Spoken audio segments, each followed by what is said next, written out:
Hello everyone, welcome to Chemistry Academy. This is the 13th episode of our PYQ for JEE Mains 2024 discussion.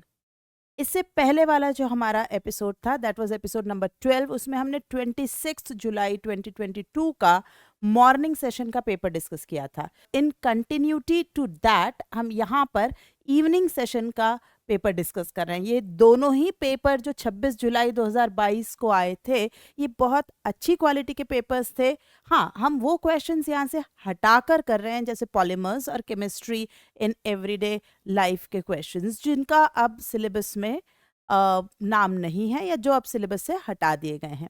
उसके बावजूद भी, उस deletion के बावजूद भी नंबर ऑफ क्वेश्चंस जो ऑर्गेनिक में पूछे गए हैं उनकी काउंट कंपैरेटिवली इनऑर्गेनिक और फिजिकल के कंपैरिजन में थोड़ी सी ज़्यादा है ना. तो ऐसे ही कुछ पेपर इस साल हम दोबारा एक्सपेक्ट कर सकते हैं. इसलिए ये set of papers are very important for your revision और for your preparation of JEE 2024 mains. So let's start the discussion. But before I start, let me remind you that if you haven't subscribed to our channel yet, please subscribe it right away. Share our video with your friends, family and peers and hit the like button in the end if you like our discussion, if you like our video. Okay? तो आइए start करते हैं. Question number 1 जो आया था ये basic IUPAC nomenclature पर नजर आ रहा है. The correct decreasing order of, है ना. खैर सारे ही डिक्रीजिंग ऑर्डर में ही ऑप्शंस बने हैं तो इतनी कोई दिक्कत की बात नहीं है. बट हाँ, ये भी आपको हैबिट होनी चाहिए कि क्वेश्चन डिक्रीजिंग ऑर्डर पूछ रहा है, इंक्रीजिंग ऑर्डर पूछ रहा है, उसी हिसाब से आप ऑप्शन टिक करेंगे. So the correct decreasing order of priority of functional groups in naming an organic compound as per IUPAC system of nomenclature is. Now this particular order of preference I have taken directly from NCERT. So ये सीधे NCERT से उठाया हुआ part है और हम इस तरह के ऑर्डर बेस्ड क्वेश्चन हर साल हर बार एक्सपेक्ट कर सकते हैं क्योंकि इतने से सेट ऑफ फंक्शनल ग्रुप के साथ काफ़ी सारे ऑर्डर बेस्ड क्वेश्चन बन सकते हैं. अब हमें नज़र आ रहा है कि carboxylic acid, amide, acid chloride and aldehyde. So in this option A, है ना, ऑप्शन ए अगर आप देखें तो एसिड क्लोराइड और अमाइड की पोजिशनिंग गलत है. दे शुड बी इंटरचेंज्ड, तभी आंसर सही होता. Coming to B option, SO3H, उसके बाद COCl, then amide and then cyanide. SO3H, then COCl, right? Then it is said amide and then cyanide. So B option is in sync with the correct information given in NCERT. So answer should be B. C में क्या error है? C में अमीन और ये ketone की positioning गलत है. Ketone जो है अमीन से पहले प्रेफरेंस पाता है while we assign IUPAC nomenclature. ठीक. Coming to option D, option D में एसिड क्लोराइड और अमीन गलत ऑर्डर में है. इसलिए ultimately overall final answer of this particular question has to be B, which was given by NTA also. Moving to next question, which of the following is not an example, okay, is not an example of benzenoid molecule. अब benzenoid molecule जो होते हैं वो उस तरीके के जिनमें benzene जैसा स्ट्रक्चर या बेंजीन जैसा होमोसाइक्लिक एरोमेटिक क्लाउड जो है वो प्रेजेंट होना चाहिए. So this is perfectly benzenoid. Aniline है, ठीक है, लेकिन ये जो साइक्लिक रेजोनेटिंग पार्ट है ये बेंजीन से ही डिराइव्ड है, बेंजीन ही इसका पेरेंट कहा जाएगा. So yes, this is benzenoid. So is naphthalene, है ना. नेफ्थलीन भी बिल्कुल बेंजीनॉइड स्ट्रक्चर है, no problem, perfectly correct. But A में आप देखिए ये जो बीचों बीच ये जो कार्बन है ये sp3 हाइब्रिडाइज्ड है. So it is nowhere a benzenoid compound, है ना. सारे sp2 होने चाहिए, तो ये आंसर होना चाहिए. Coming to be, which is clearly nowhere close to benzene, है ना. It is cyclooctatetraene. So answer has to be A and B. क्योंकि बी का जिक्र यहाँ आया ही है तो मैं आप लोगों को याद दिलाती चलूं कि ये जो बी है इसके बारे में हमें याद रखना पड़ता है कि it is a boat shaped structure और ये नॉन प्लेनर और नॉन एरोमेटिक होता है। ठीक, ये इसके लिए हमें याद रखना पड़ता है। Hydrolysis of which compound will give carbolic acid. अब यहाँ आप लोग कई बार पूछते हैं ना कि क्या हमें कॉमन नेम्स याद होना चाहिए, तो यस, एनसीईआरटी की रीडिंग में आपको हर एपिसोड हर अपने लेक्चर में कहती हूँ कि इसे रीड ज़रूर करें, क्योंकि जिन कॉमन नेम का जिक्र एनसीईआरटी में आया है वो पूछे जाते हैं। और वो कब पूछ लेंगे इसकी कोई दिन तारीख महीना नहीं होता है, कोई मुहूर्त नहीं निकलेगा। अब ये देखिए कार्बोलिक एसिड, कार्बोलिक एसिड, अब ऐसा बच्चा जिसको सारी दुनिया की रिएक्शंस याद हैं पर एंड मोमेंट पे भाई उनको कार्बोलिक एसिड ही याद नहीं आया, अब क्या कर लेंगे वो अपनी पूरी इतनी मेहनत का? गया ना एक सवाल। तो कार्बोलिक एसिड इज फिनॉल। अब इसी क्वेश्चन को आप पढ़िए, hydrolysis of which compound will give phenol. Phenol कौन बनाएगा? जैसे ही ये क्वेश्चन आया अब आपके लिए आसान हो सकता था, प्रोवाइडेड आपको क्यूमीन पता हो, है ना। क्यूमीन क्या है? मैं इन सभी के स्ट्रक्चर्स यहाँ बना रही हूँ ऑप्शंस के। Okay, cumene is isopropyl benzene. Benzene diazonium chloride क्या है? PH N2 positive Cl minus, ये है बेंजीन डाइजोनियम क्लोराइड। ये बेंजल क्लोराइड क्या है? देखो बेंजाइल मतलब PHCH2 ग्रुप। ओके, बेंजल का अर्थ होता है दो वैलेंसीज अटैच्ड होंगी, दो वैलेंसी एम्प्टी हैं, तो benzal chloride is PHCHCl2। Okay, ethylene glycol ketal, तो ये डिफाइन नहीं है कि वो कीटल कैसी होगी, मतलब whether it is a acetone और anything else, but some ketone and उसका जो अल्कोहल पार्ट यूज हो रहा है to form the ketal is ethylene glycol. ये हैं आपके सारे स्ट्रक्चर्स। अब इनमें से किसका hydrolysis will give you phenol, ये सवाल है। I think now it is absolutely clear, क्योंकि बेंजीन डाइजोनियम क्लोराइड को जब आप वाटर के साथ हाइड्रोलाइज करते हैं, वाटर के साथ हीट करते हैं, आपको फिनॉल मिलता है। ये रिएक्शन आपको बहुत ही अच्छे से सबको याद है ना। इसको फिनॉल का मेथड ऑफ प्रिपरेशन में भी आपने पढ़ा है, एनिलीन में डाइजोनियम क्लोराइड के यहाँ भी आपने देख रखा होगा। अब तक तो आप में से कईयों के सिलेबस खत्म हो चुके होंगे तो सबको ये पॉइंट याद आ गया होगा। But the moral of the story is you need to remember certain common names, there is no escape for that. Okay, moving to next. अब आप देखिए ये डाइबाल एच जो है ये कई पेपर्स में बार बार घूम घूम के आ रहा है। डाइबाल एच का पूरा नाम क्या था? डाई आइसोब्यूटाइल एल्यूमिनियम हाइड्राइड, है ना। इसका नाम, ये जो डाइबाल एच है ये है डाई आइसोब्यूटाइल एल्यूमिनियम हाइड्राइड, और ये दो जगह आपको एनसीईआरटी में नजर आता है। एक तो ये एस्टर्स का रिडक्शन अल्डिहाइड में करता है, और दूसरा ये साइनाइड का रिडक्शन आपको करता हुआ मिलेगा to imine RCH double bond NH। ये दो काम डाइबाल एच के एनसीईआरटी में जिक्र दे रखा है, मेंशन है, हमें पता होना चाहिए। ठीक, तो डाइबाल एच यहाँ पर जो दो फंक्शनल ग्रुप प्रेजेंट हैं उन पर हम देखते हैं कि उसकी क्या एक्टिविटी, क्या रिएक्शन होनी चाहिए। ये फंक्शनल ग्रुप आपका एस्टर है और ये अल्डिहाइड। अल्डिहाइड पर डाइबाल एच की कोई रिएक्टिविटी कुछ भी आगे नहीं होने वाला, सो जो भी होगा वो एस्टर पर ही होगा। नाउ द पॉइंट इज क्या होगा, so let us draw CH2 COOET CH2 CH2 CHO। अब इस पर अगर हमने डाइबाल एच डाला, इस पर नो इफेक्ट और एस्टर का रिडक्शन होगा।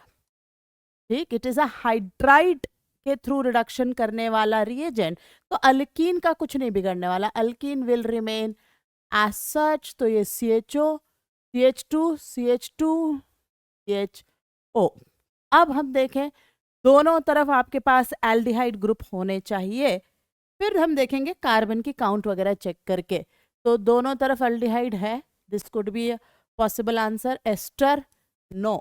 एस्टर, ओहो एसिड एंड एस्टर कॉम्बिनेशन, बिल्कुल नहीं। एसिड एंड एल्डिहाइड, ये तो बिल्कुल ही गड़बड़। एसिड कहाँ से आ जाएगा? एल्डिहाइड का ऑक्सीडेशन तो होना ही नहीं, it is a reducing reagent, वो तो बिल्कुल पॉसिबल ही नहीं है। अब आप देखिए ना कि अगर आपको इतनी डिटेल इन्फॉर्मेशन ना भी हो, इतना ही पता हो कि डायबल एच जो है वो एक रिड्यूसिंग रिएजेंट है, I think that itself sometimes is so very sufficient to hit the right answer, right?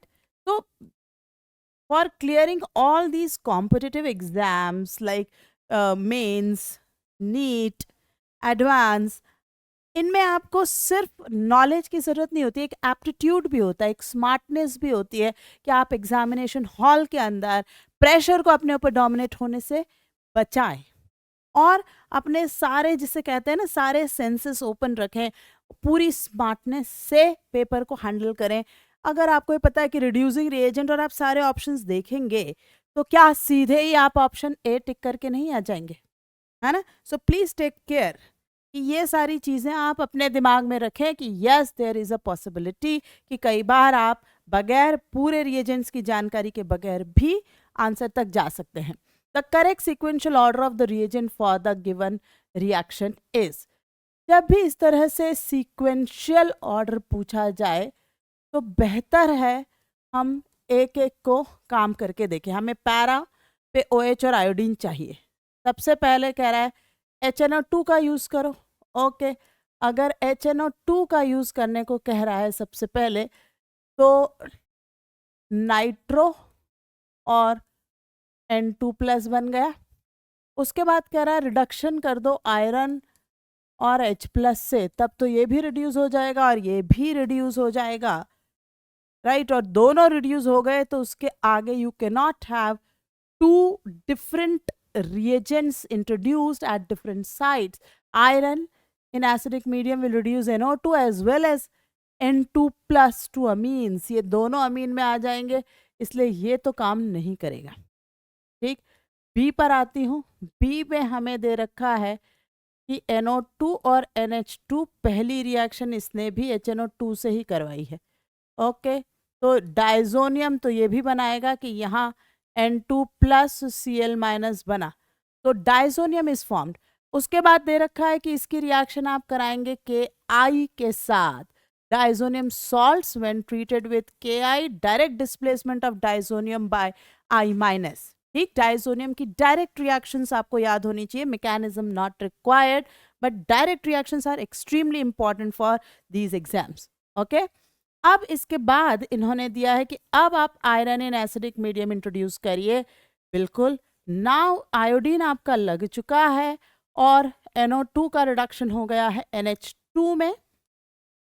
ठीक, अगेन HNO2, तो ये फिर से डाइजोनियम में बन जाएगा N2+ Cl-, अज्यूमिंग कि HNO2 इज NNO2+ HCl, है ना? And then warm with water. अभी पिछले ही कहीं क्वेश्चन में हमसे कार्बोलिक एसिड वाले में पूछा था, तो हमने कहा था कि diazonium will be replaced by OH। So this seems to be perfect till now. हमारे दो ऑप्शंस हमने चेक करे हैं, उनमें से बी में कहीं कोई प्रॉब्लम नजर नहीं आई। सी और डी को भी, क्योंकि ये तो रिविजन है, हमें चेक सारे करने चाहिए। HNO2 डाला, ठीक है, डाइजोनियम Ki तक डाइजोनियम, बट उसके बाद सीधे HNO2, मतलब ये Ki इस स्टेज पर HNO2 डालने को कह रहा है ना? HNO2 और Ki और फिर HNO2, no reaction, no reaction, क्योंकि रिडक्शन करने के बाद HNO2 काम आएगा, तो दिस इज नॉट पॉसिबल। इसको हम पहले ही डिस्कार्ड कर चुके हैं। HNO2 and then reduction, problem first वाली हो जाएगी। दोनों ही साइड्स पैरा पोजिशन पर डाइजोनियम तैयार हो जाएगा और हमारा रिक्वायर्ड कंपाउंड नहीं बनेगा। So this cannot be possible answer. Answer finally we have got is only B. इस पर्टिकुलर क्वेश्चन में आपको ये दो चीजें ध्यान रखनी है कि रिडक्शन ऑफ नाइट्रो आप रिवाइज कर लीजिए। नाइट्रो को NH2 में रिड्यूस हम कितने तरीके से कर सकते हैं, कौन से रिएजेंट से कर सकते हैं, ये एक इम्पॉर्टेंट पॉइंट है। और डाइजोनियम की रिएक्शंस आप डेफिनेटली एंड मोमेंट पर रिवाइज करके जाइए, उनमें से क्वेश्चंस हर साल एवरी ईयर अपीयर हो रहा है। तो ये दो इंपॉर्टेंट इंफॉर्मेशन लास्ट क्वेश्चन से हमने ली। Animal starch is the other name of, directly written in NCERT that glycogen is also known as animal starch. Sidhi line है ना? Glycogen, amylose, maltose, glycogen, amylopectin, they are all given in NCERT। इनमें से कोई भी ऐसा नहीं है जिसका जिक्र NCERT में नहीं है। तो please go through that. Glycogen is the animal starch. This is an important question, ये नेग्लेक्ट हो जाता है कई बार बच्चों से। Given below the two statements, one is labelled as assertion A, other as reason R. Assertion is phenolphthalein is a pH dependent indicator. Now that is true. Yes, it is a pH dependent indicator, है ना, क्योंकि एक certain zone में it is colorless, acidic zone में it is colorless, and towards basic pH, ठीक, up to I think around 9.7 और 8 pH it is pink। और उससे भी ज़्यादा आप जब pH को 10 के बियॉन्ड ले जाना शुरू करते हैं तो it again loses color, है ना। So remains colorless in acidic solution and gives pink color in basic medium. So this statement is absolutely true. Now just for your revision, this is the structure of phenolphthalein.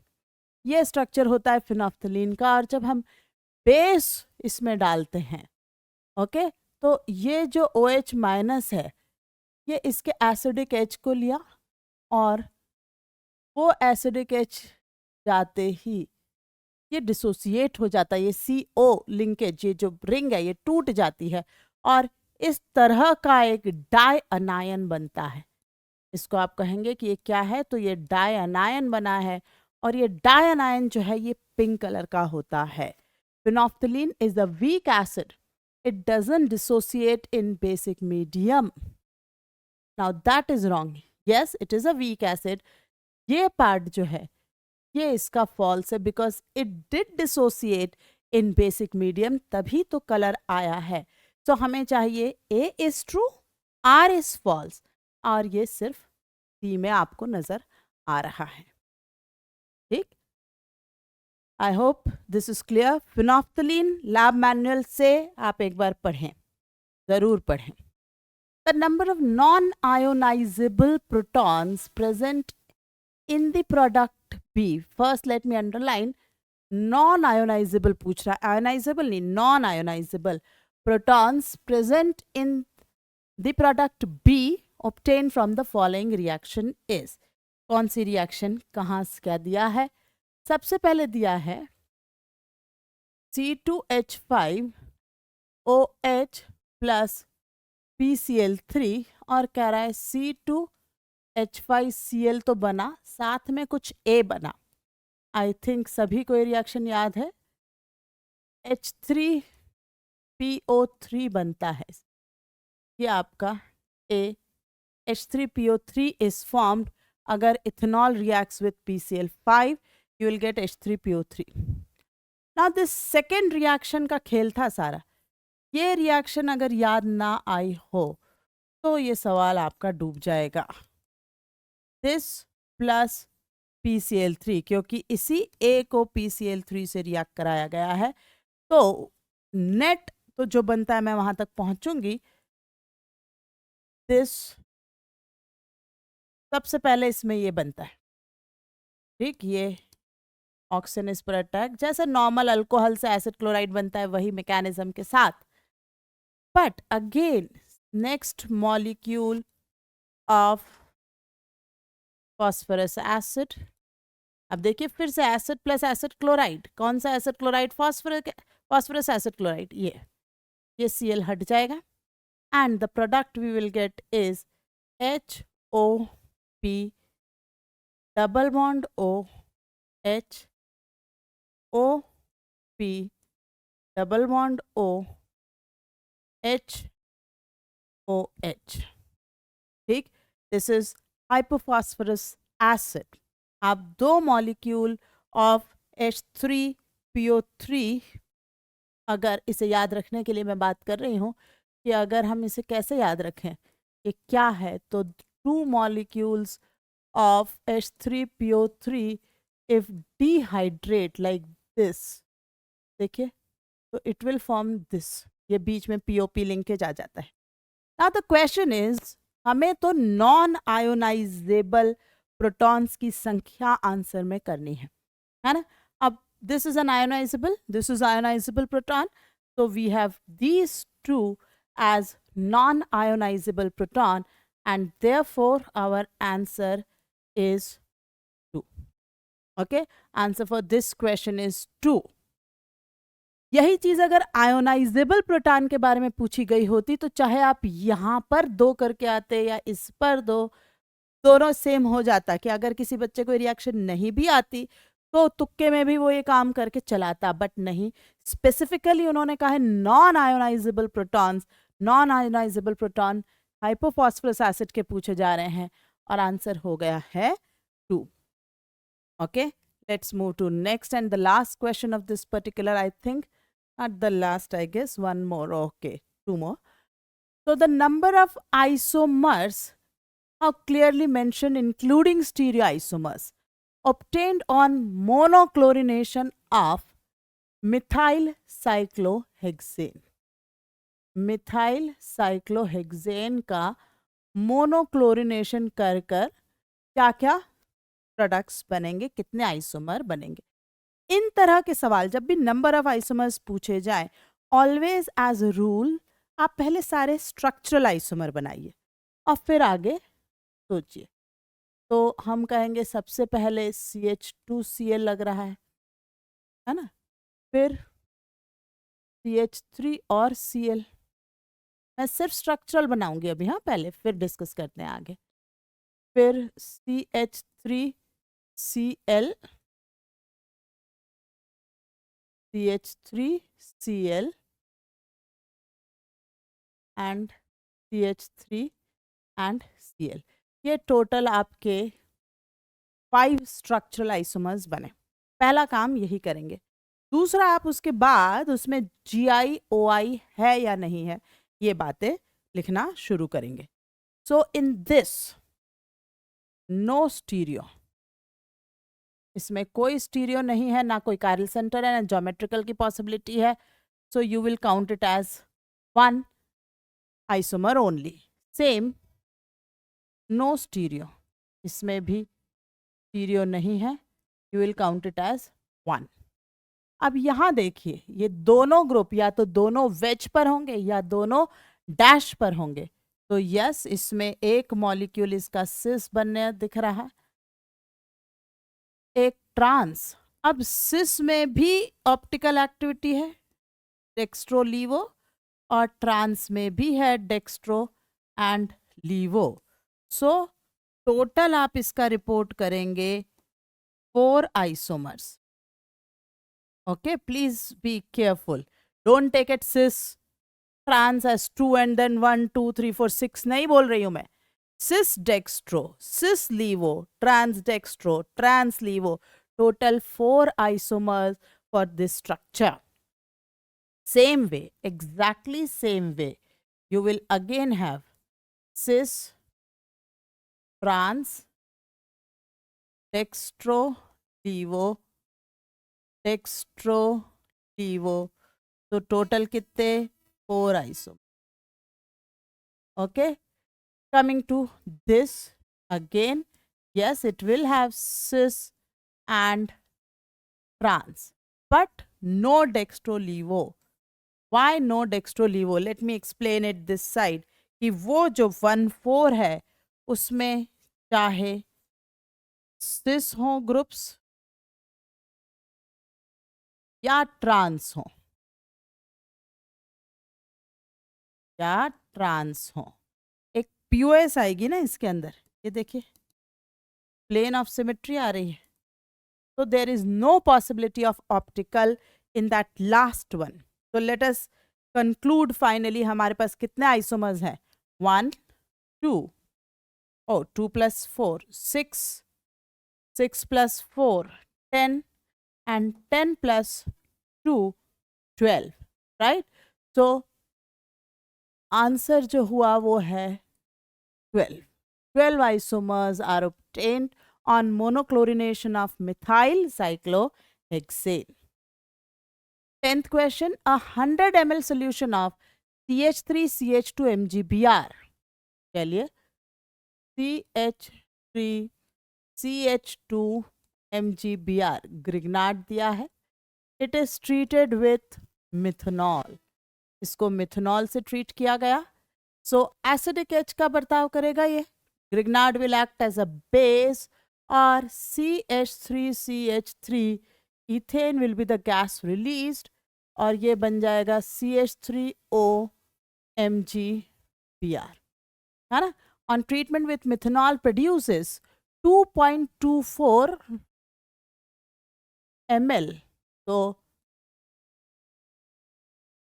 So many liters of a gas at STP upon 22.4 itne moles of gas is produced, right? The weight of gas produced is in milligrams ही पूछ रहा है. So what is the molecular weight of ethane?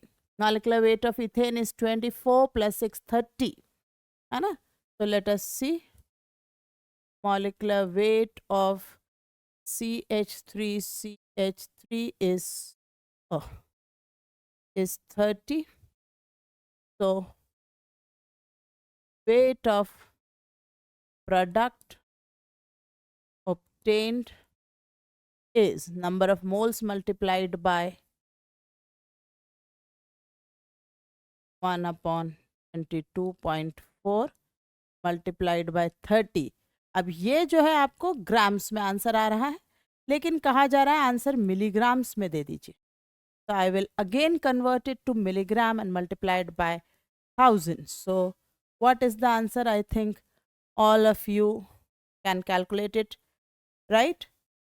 मेरे ख्याल से सीधे सीधे answer is coming 3 milligrams, right. 3 milligram answer आ रहा है. आंसर इज 3 क्योंकि हमें तो नियरेस्ट इंटीजर जो भी आंसर देना है 3 आ रहा है. ओके तो इसी के साथ हमारा ये 26 जुलाई 2022 का इवनिंग सेशन का ये पेपर भी खत्म हुआ. हम इसी कंटिन्यूटी में नेक्स्ट एपिसोड के साथ दोबारा मिलेंगे. ठीक, this is the last video of year 2023. I hope कि आपको पसंद आया हो, और अगर आपको ये पसंद आया है, do not forget to subscribe to our channel, share it with your family and friends.